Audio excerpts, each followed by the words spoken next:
So next we have Dr. Anu Tandon presenting on the respiratory complications and solutions in ALS. Dr. Anu Tandon is a respirologist at Sunnybrook Health Sciences with an interest in sleep medicine and specifically respiratory complications and neuromuscular diseases. She has been with the ALS clinic for 9 years as a respiratory consultant.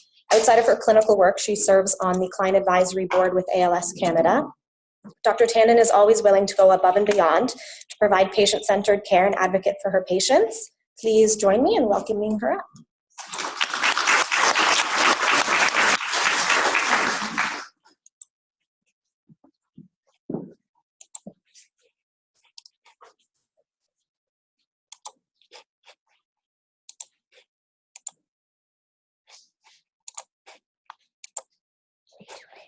I'm trying to get it to full frame and it won't go. Maybe the enable. Enable what? The editing.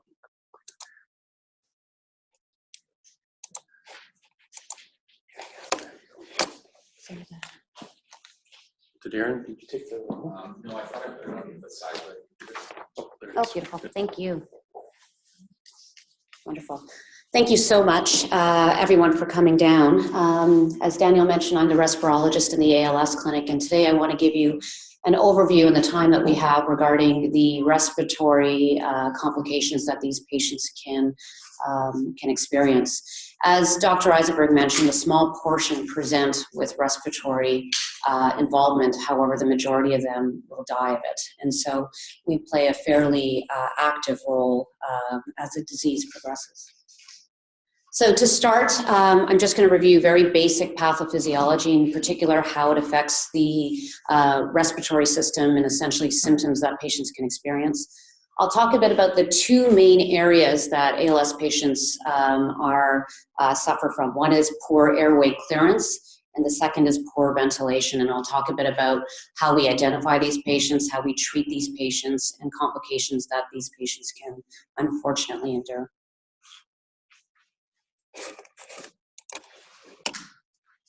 So what goes wrong? Well, as Dr. Eisenberg mentioned, there's a number of muscles that can be involved, whether it be upper motor neuron or lower motor neuron involvement. You can get involvements from a laser. Oh, that's not it. Which one's the laser? There you go. Okay, perfect. So as Dr. Eisenberg mentioned, you can have inspiratory muscle weakness, you can have upper airway muscle weakness, and you can also have expiratory muscle weakness. If you have inspiratory muscle weakness, it can lead to a number of different weaknesses that can affect the respiratory system in general.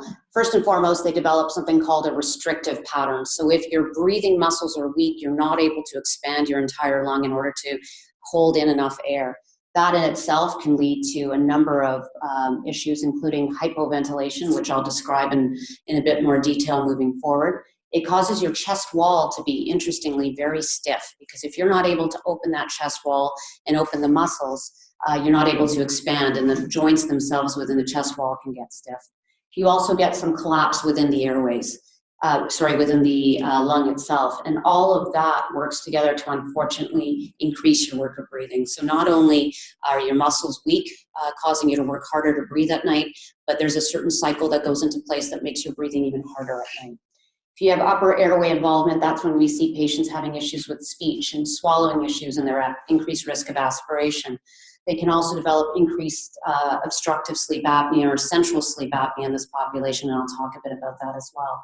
You can get expiratory muscle weakness, and that's where your cough gets affected. And for all of us, that's really our only mechanism to clear our airway and protect us from pneumonias, and we'll talk a bit about that as well. So to begin with, in patients with ALS, particularly those individuals with bulbar involvement or upper airway muscle involvement, they lose their cough, unfortunately, slowly. And we often measure patients by doing pulmonary function tests in the clinic. We measure something called a forced vital capacity, which tells us how much air they can hold in their lung. We know that studies have shown that if you have a forced vital capacity of 50% or lower, you are most likely not taking in enough air, blowing out your carbon dioxide at night. And that's usually our threshold to initiate therapy, which I'll talk about. But we also measure patients' cough. and we measure how strong their cough is. And we know that when individuals have a poor cough, it's mainly related to a few things. One is they get inspiratory muscle weakness. So like I mentioned, they're not able to hold in enough air within their lung, because it's amazing how much force you need to actually generate an effective cough. And part of that is you need to be able to hold at least 60 to 90% of the total lung capacity that you have to generate an effective cough.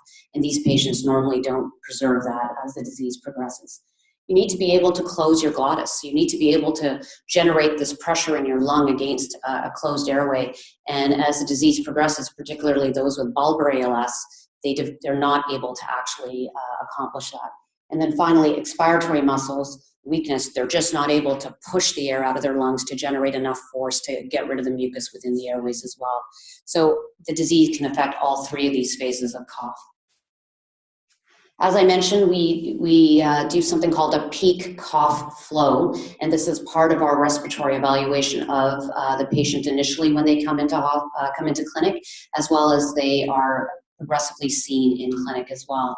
And it essentially correlates with the patient's ability to clear secretions. There's actually been a lot of research in this area, particularly looking at what point of your cough are you no longer safe to preserve your airway in the event that you get a chest infection. And so it's from that literature that funding for certain therapies have actually come from. So this is essentially anything above 270 liters per minute, which is, just think about that from a flow perspective.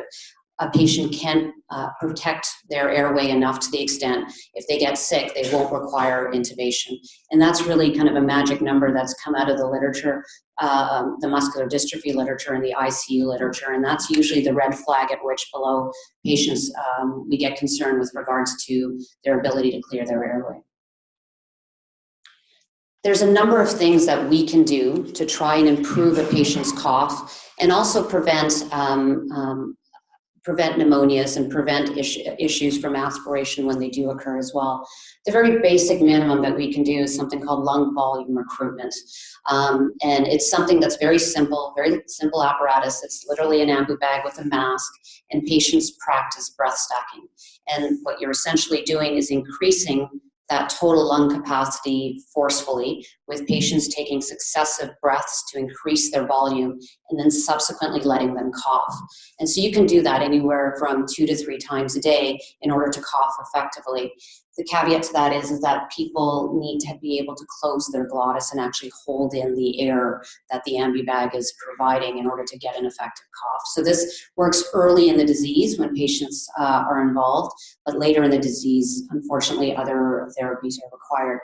So it improves your chest wall expansion because you're expanding your lung compared to it just sitting there. You're opening up the entire lung and preventing atelectasis. And it recruits collapsed lungs. So that area that is collapsed on itself, it allows to ventilate that area and open it up. And that in itself can reduce infection related to mucus just sitting in those collapsed airways. You can have manual assisted coughing where you get abdominal thrust. So essentially, in this particular photo, the caregiver is actually pushing up the chest, allowing the patient to actually expand their lung and take in the air and then generate a cough. So the goal is really to expand the lung and provide enough air to generate the cough. This was a muscular dystrophy patient. As the disease changes and a patient's cough, ability to cough or clear their airway deteriorates, that's when we need to start looking at more mechanical interventions. And so there's a device called a mechanical insufflator, exsufflator, and it's a device literally used for all neuromuscular patients, particularly those individuals whose cough peak flows have measured less than 270 liters per minute. Essentially what it does is it applies slow positive airway pressure to expand the lung, and then subsequently rapid negative intrathoracic pressure to clear the mucus and the secretions within the airway itself. It does require one caregiver who's trained in it to provide this service. The settings we initially start at are quite low, and then we can subsequently move up, and Paula, our respiratory therapist, is going to talk a bit about that. The cough assist or mechanical insufflator exsufflator has 2 roles. 1, mucus clearance to reduce chest infections, and 2, recruitment, which is opening up those collapsed airways. There's a significant amount of literature out there that this device reduces hospitalizations, reduces emergency room visits in the event that a patient does develop a lower respiratory infection. This is what it looks like, and there is an example on the bench in the corner there if anybody does want to take a look at it. And it's a device with a hose with a mask that the patient would use, and the details are going to be given shortly. Secretion management is the other aspect that we deal with, and as I mentioned previously, if you have any upper airway muscle involvement, you're not also able to handle the secretions within the mouth, within the oropharynx. And it's not necessarily that ALS patients produce more secretions, it's just management of the secretions. You and I will just swallow our secretions. We don't even think twice about it. But for patients with ALS, particularly vulvar involvement, they're not able to swallow as effectively, and they're also not able to keep the mouth shut as effectively as well to keep the secretions inside. So when approaching this, the goal is really first local therapy followed by systemic therapy, and then there have been cases where we've had to go to Botox of the salivary glands or even radiation of the salivary glands. And so these are common medications that we would use, including atropine, which many of you may know is kind of an ophthalmic drop that people use, that we actually use orally to help control secretions. We can go as broad as using something called amitriptyline or Elavil before bedtime, which also manages secretions. And then, like I mentioned, Botox and radiation to salivary glands. Tracheostomy is an interesting therapy for secretion management, and I'm going to talk a bit about tracheostomy as we move forward with regards to other therapies. There are guidelines in place. There are American guidelines, and then there are Canadian guidelines. The most recent Canadian ventilation guidelines coming out of the Thoracic Society were in 2011, and it essentially delineates what we talked about, including lung volume recruitment and manually assisted cough, and then subsequently cough assist devices. I should note that as of 5 years ago, the ventilator equipment pool or the assisted devices program started covering the cough assist device for individuals with neuromuscular disease and cough peak flows of less than 270 liters per minute. And this was a huge change for us because prior to this was about a $5,000 to $6,000 machine that patients had to find a way to fund themselves, or private insurance companies were funding. So now that financial barrier is no longer there. The second aspect is ventilatory failure, and this is the area that we struggle with significantly. And it's really the main cause of death in a lot of individuals diagnosed with ALS. And when you tell a patient that you've seen changes in their forced vital capacity on their pulmonary function tests, you can see their face because they unfortunately know what that means. And as part of that, it's why our involvement becomes more pronounced as the disease progresses. Patients can also develop obstructive sleep apnea. What's interesting, it's only slightly higher than the average population. They can develop central sleep apnea, but it's really the nocturnal hypoventilation that we deal the most with. Essentially, you develop hypoventilation because your muscles are just not strong, your respiratory muscles are just not strong enough to take a deep breath in. So what ends up happening is your vital capacities are reduced, your tidal volumes are reduced, and you subsequently start to hypoventilate. When you hypoventilate, you get drops in your oxygen levels and you get elevations in your carbon dioxide levels.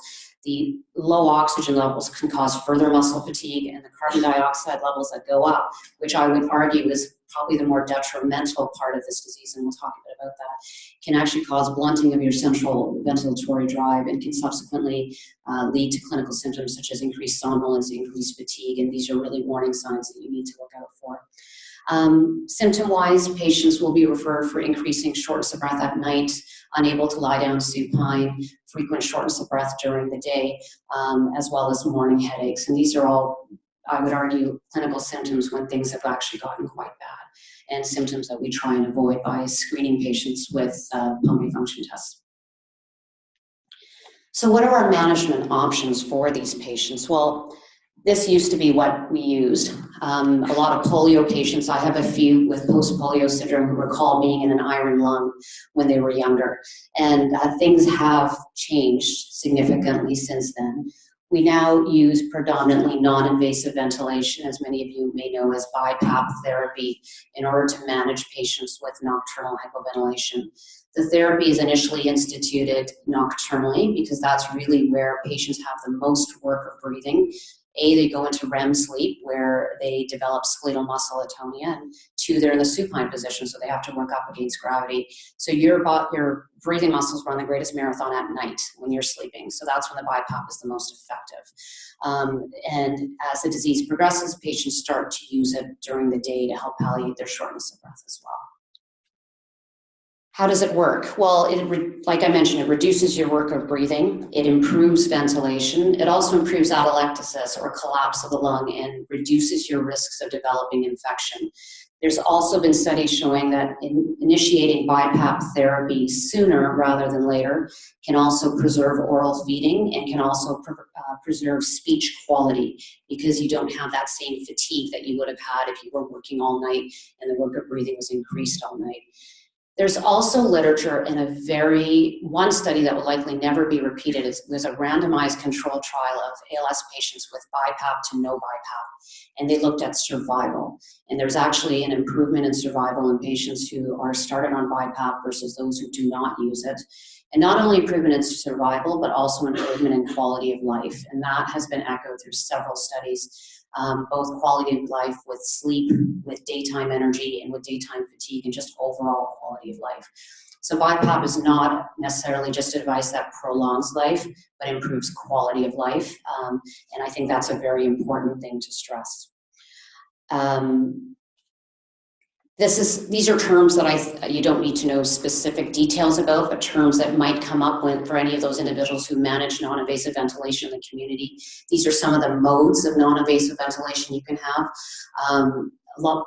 5 years ago, we only had one mode of ventilation. You set a pressure when they broke, an inspiratory pressure, an expiratory pressure, and a backup rate, and you were done. As the patients progressed, they had to keep coming in. You had to keep reevaluating their pressures until, unfortunately, they passed. Technology is incredible, and in the last 2 to 3 years, we now have the ability to have the device adapt to the patient's breathing. So in the form of an IVAP or an AVAP. For IVAP, we essentially dial in a ventilation target that we want for that patient, and the device will deliver the amount of pressure support it needs to give them enough volume, and it will deliver the right respiratory rate to match the ventilation. So this is key as patients progress, because the device will change with the patient. And gone are the days where we will have to continually monitor the patient repeatedly, because the device itself will adapt to the patient. This isn't 100% of the time, but a majority of the time, and it's made our jobs a lot easier. Want to put a bit of a plug about oxygen therapy, and if you notice, I put therapy in quotation marks. Oxygen is a drug. And if it's not prescribed appropriately, it actually can do harm. And one of the few things that we really kind of drill into our ALS patients and their caregivers is that if you're being given oxygen and you're not on non-invasive ventilation, there's something wrong here.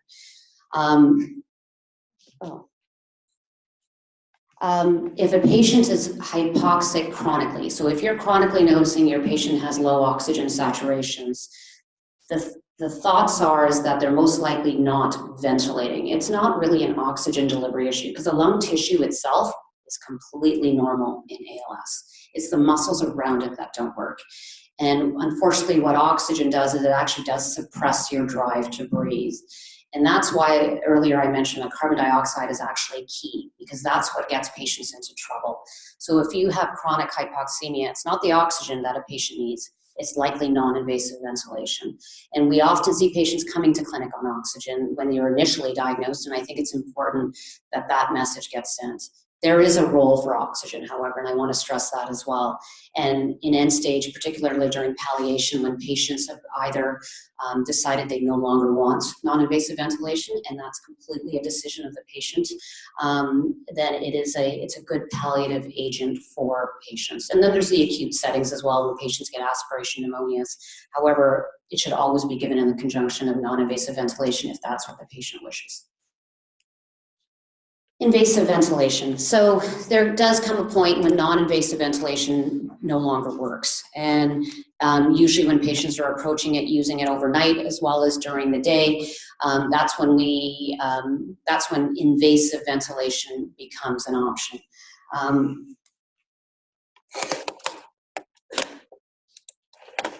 It usually requires a tracheostomy, which is essentially a tube within the throat itself, and you undergo a home ventilation training program if you wish to go home with an invasive ventilator, or you are admitted to a chronic ventilation unit, of which there's 2 in Toronto.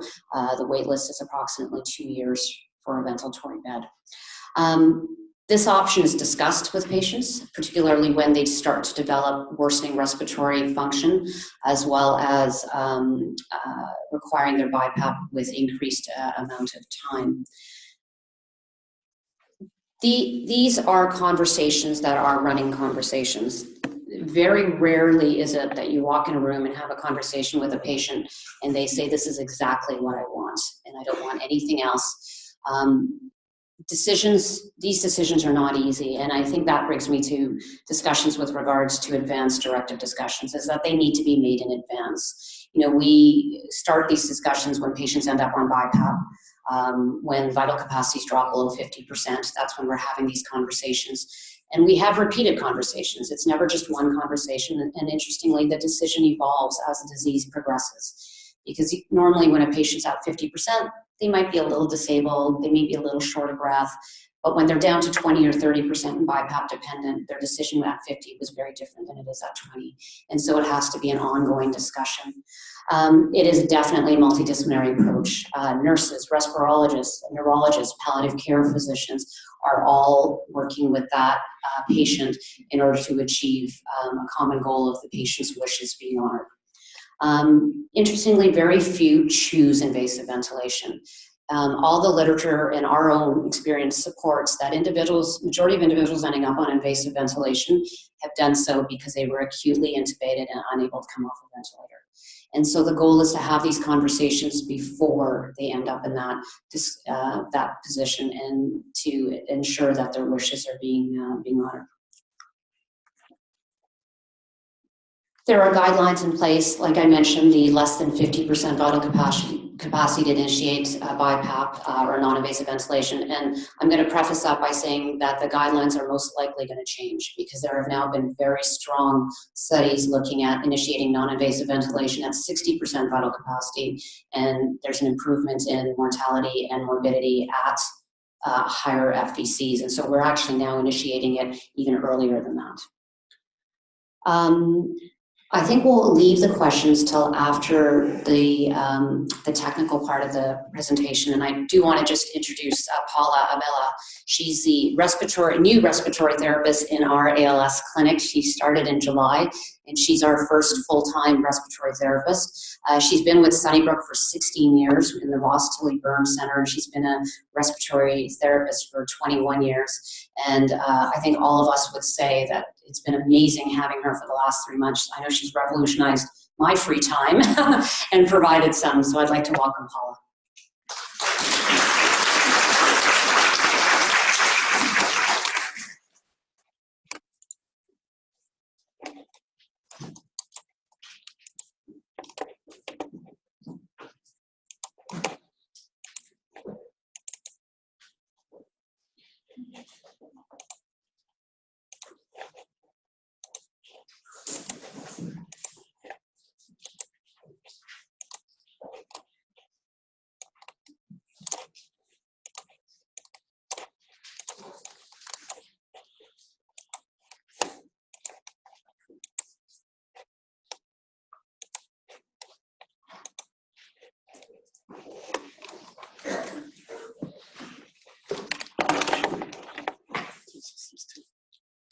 That's the pointer there.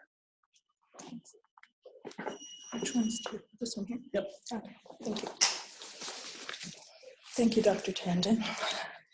To say it's been an incredible 3 months with this team. They are fantastic, so I'm really happy to be able to join them. So first thing, Dr. Tandon mentioned how ALS affects your ability to remove secretions.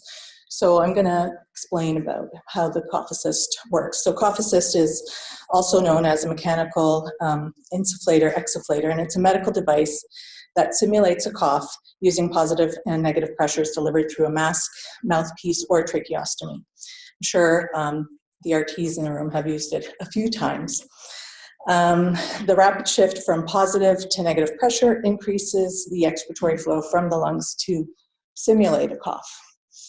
And as Dr. Tandon mentioned, at the ProResp table, there's actually one there. We can probably try a cough on somebody who might be interested, maybe an RT, I think.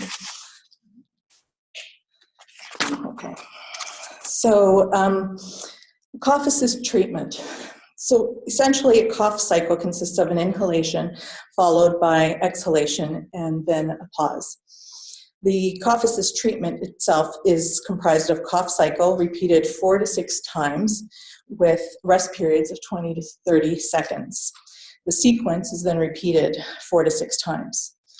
The rest periods allow for patients to either suction or remove any secretions that have been brought up during the treatment.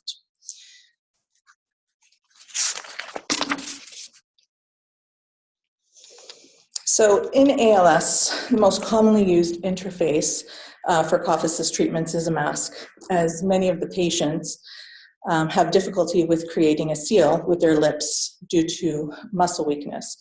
A caregiver will hold the mask snugly over the patient's face, and therapy can be initiated. With some of the newer models of MIE, like the one shown here in the, here in the slide, and this is the actual equipment that we would get from VEP. The treatment can be as simple as pressing a button, since treatment pressures and times are already preset by the healthcare provider. So these machines are so much more advanced now that it's much easier to provide treatment. I think the RT department still has the old ones. So setup.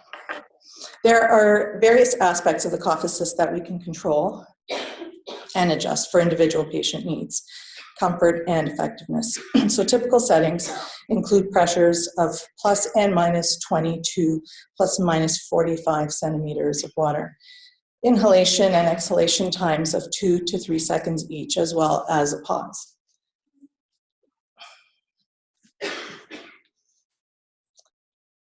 Recommendations. So what we recommend use for our patients is at least twice a day, first thing in the morning, which is usually when they have the most secretions, and at night before going to bed. We also advise that treatments be carried out at least an hour prior to a meal or 2 hours after a meal to prevent the possible effects of gastric distension. So in addition to that, increased frequency of usage is often recommended when there are increased secretions, like in the case of respiratory infections. With these new machines as well, there are other options that you can use as oscillations, and you can add that to the program in order to help to remove secretions, because oscillations also help sort of as a form of physiotherapy for the airways.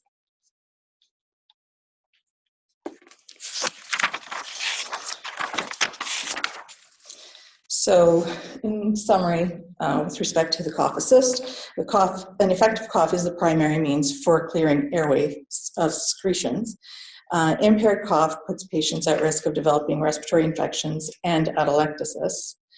And cough assist can be an effective tool in improving cough peak flow and airway clearance. BiPAP. So Dr. Tandon mentioned how non-invasive ventilation is often used with ALS patients.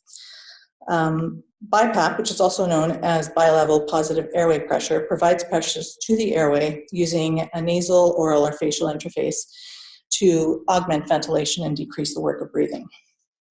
So the machine cycles between a preset inspiratory positive airway pressure and a preset expiratory positive airway pressure. Each inspiration can be initiated by the patient or by the machine itself, if it's programmed with a backup rate, which we usually do with our patients. So there are various interfaces, as you can see, and it's actually one of the most important things to consider with BiPAP. A good seal with a minimal leak will ensure the most effective ventilation. However, you must also always consider the patient comfort, as compliance is going to be greatly affected by that. We often suggest the use of a full face mask due to difficulty with keeping the mouth closed, especially during nocturnal use. With full face masks, nasal abrasions and pressure ulcers can occur, particularly on the bridge of the nose. Oops, did I do that?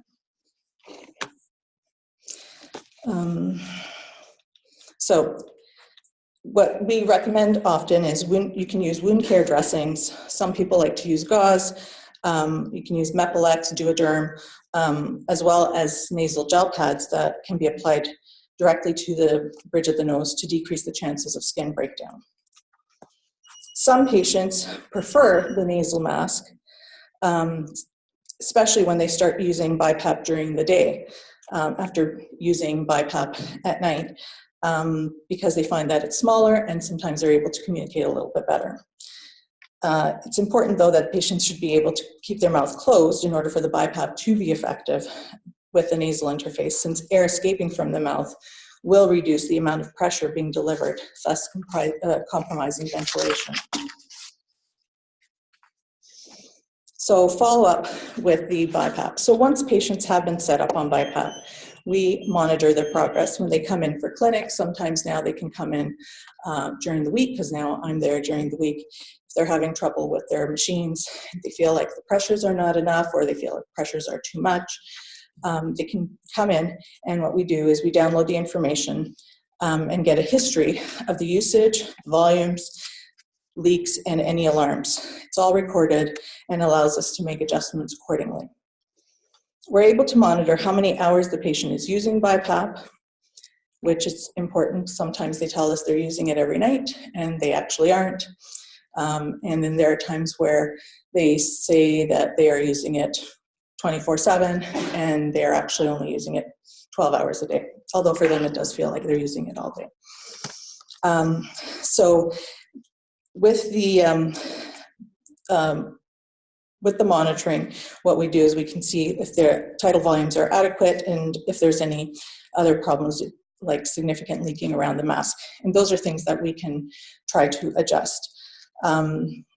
So as the disease progresses, increase in support is required, and this usually means increasing the pressures as well as the increased number of hours that the patient is using BiPAP during the day.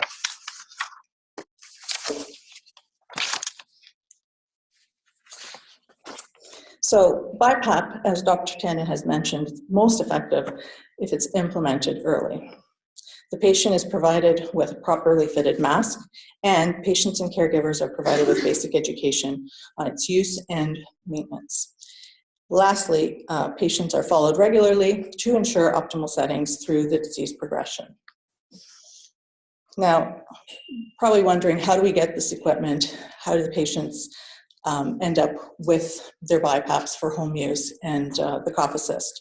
So usually, Dr. Tandon, or a respirologist, will prescribe the cough assist and BiPAP, or BiPAP in some cases, and an application is then sent to ADP, which is the Assistive Devices Program, and the Ministry of Health approves the application. Once the application is approved, they send the application over to the ventilator equipment pool, which is based in Kingston, and they will then deliver the equipment to the patient, and then a ventilator equipment pool educator comes to the home to educate the patients on their use and maintenance. And after that, of course, they will come to us. Ventilator equipment pool, they are there to provide support if they need, in terms of they need to change the equipment, if there's any electrical issues and stuff. But in terms of follow-up, they usually follow up with us. I think that kind of concludes. No, that's it.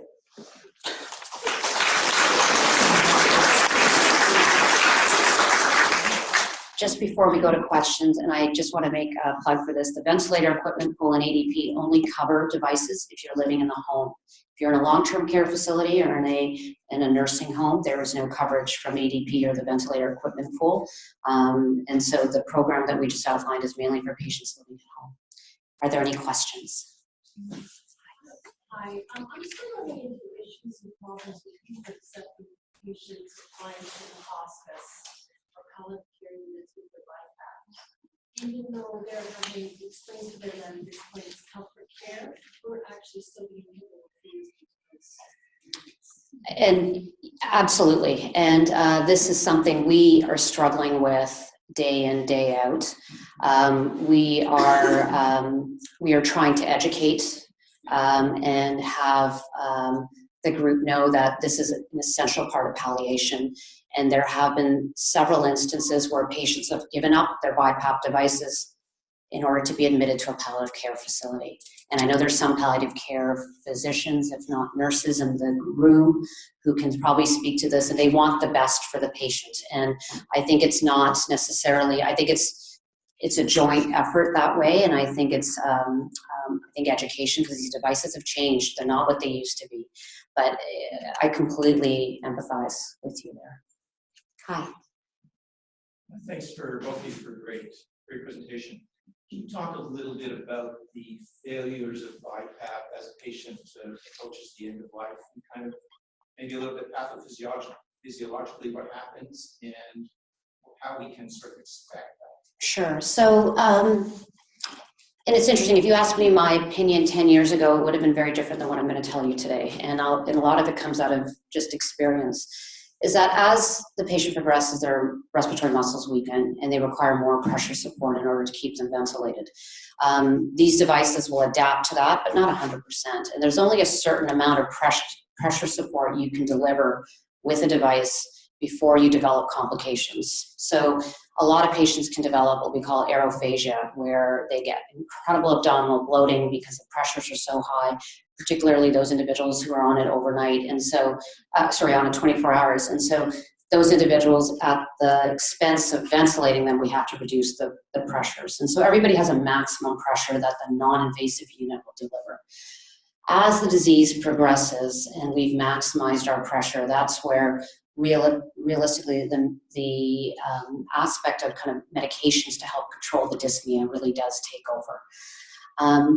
As a patient's progressing, I think it's really important for the patient and the caregivers to know is that the BiPAP is finite, and that the non-invasive ventilation at one point is now just comfort. It's not doing anything from a survival perspective.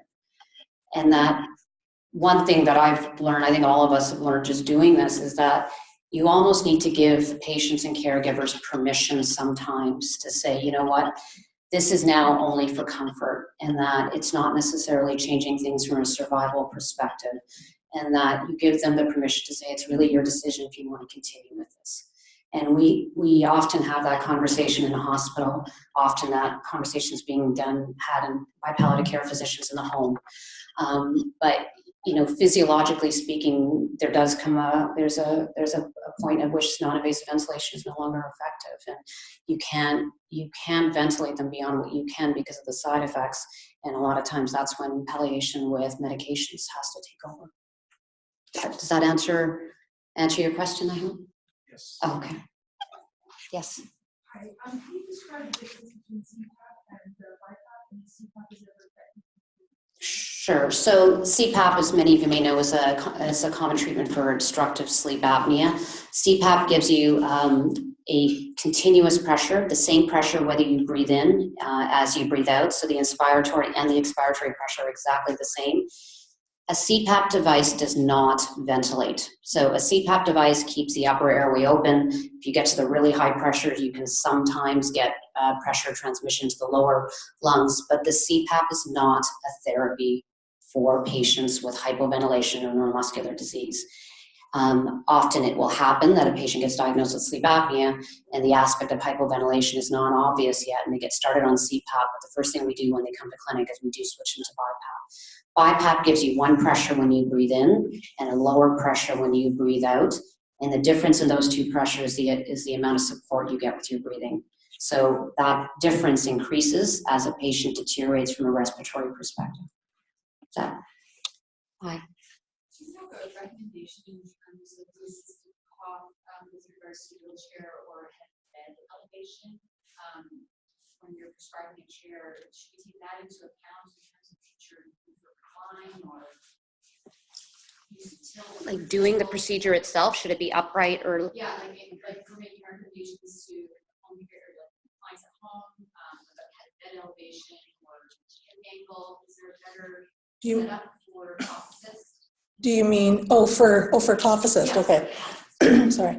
Well, I think it's probably easier or most effective when they're sitting upright. However, I've noticed, or a few patients have mentioned to me that if they're upright, that they feel like their throat closes in this particular population. So I think just sort of semi upright would be the best position for them. So from an EP perspective, you could use that justification to add in some power recliner. I would think so, yeah.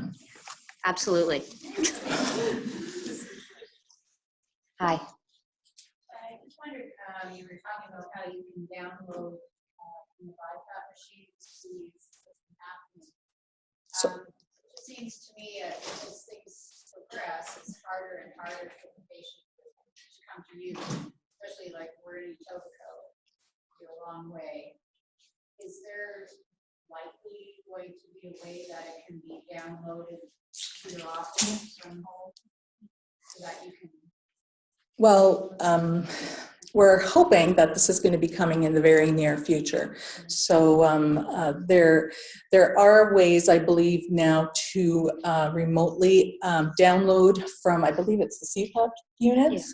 So we're looking forward, hopefully it'll be coming very soon, that we could do that with the BiPAPs. And hopefully that way we can make the adjustments without patients having to actually come in, right? So we can analyze the information, like you said, remotely. And especially we have not just patients like in Etobicoke, that's fairly close compared to some patients we have that are way up north stuff. So definitely we hope that that'll be happening soon. It's a modem-based technology, and so they do need to have Wi-Fi in the home. But the only other thing is a lot of these modes of ventilation now, as I mentioned before, they evolve with the patient. And so the download necessity for the download for some of these modes of ventilation are actually, it's not necessary to that same frequency as if they were just on the regular mode. Hi. Are there certain pedal volumes and or minute volumes that are more preferred for this population? And the second part to that question is there tidal volume that you would see and be more consistent tidal volume that would be more concerning? So we've borrowed literature from invasive ventilation literature. So the 6 to 8 cc's per kg is what we target for. And so we can continue to target that as the patient's disease progresses, which will require higher pressure supports. If you open up any textbook about non-invasive ventilation, they're going to say don't increase your pressure support above 10. That's pretty much where some of our patients start. So I think that in this particular population, a lot of the rules kind of, unfortunately, we push them as far as we can because it means they can stay on non-invasive ventilation. They can improve their shortness of breath as well, but that 6 to 8 cc per kg is the target. And these IVAP modes actually have an algorithm that will calculate that so you're able to dial it in based on body weight. Yes? With tracheostomy and then emphasis contraction. So sometimes there's no clinical judgment and, the situation nurses try to, equate, but the family and caregiver and patient sometimes ask frequent suction. So I would like to know what the research suggests currently, like frequent suction and then the rate of infection. Also, it's done.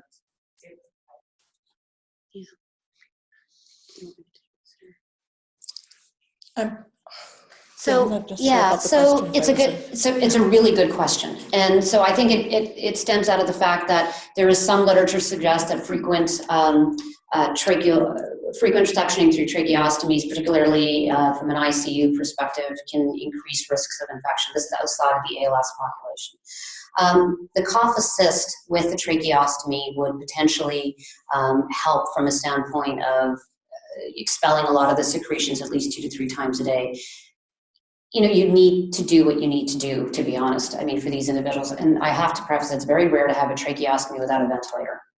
And so, particularly in patients with ALS. And so I'm sorry, so I think that from that perspective, it's the frequent suctioning is needed, but the cough assist should help lower that as well. I don't know if the rate of infection has been studied, particularly in patients with ALS.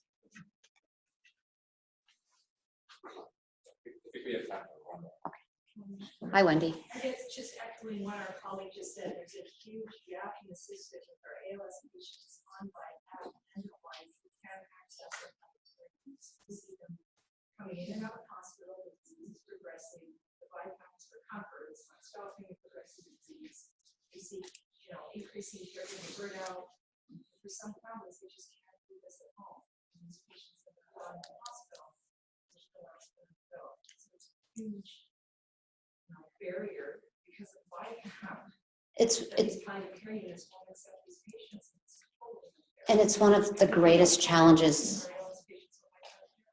Absolutely, and I think it's one of the greatest challenges we're experiencing, and it's heartbreaking when you tell a family that they can't have their loved one cared for in a home, or they have to choose a BiPAP or not. I mean, it's ridiculous, and by no means is there a rationale behind it. I know there are people invested in wanting to improve this, but on both sides, and I think education is key, is that these devices are operated by caregivers in the home, patients in the home by themselves.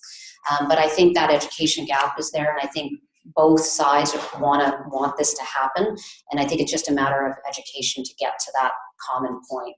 And I mean, you know better than anyone in this room how we struggle with this, and I'd like to think that this is something changing. That's all we can hope for. Thank you.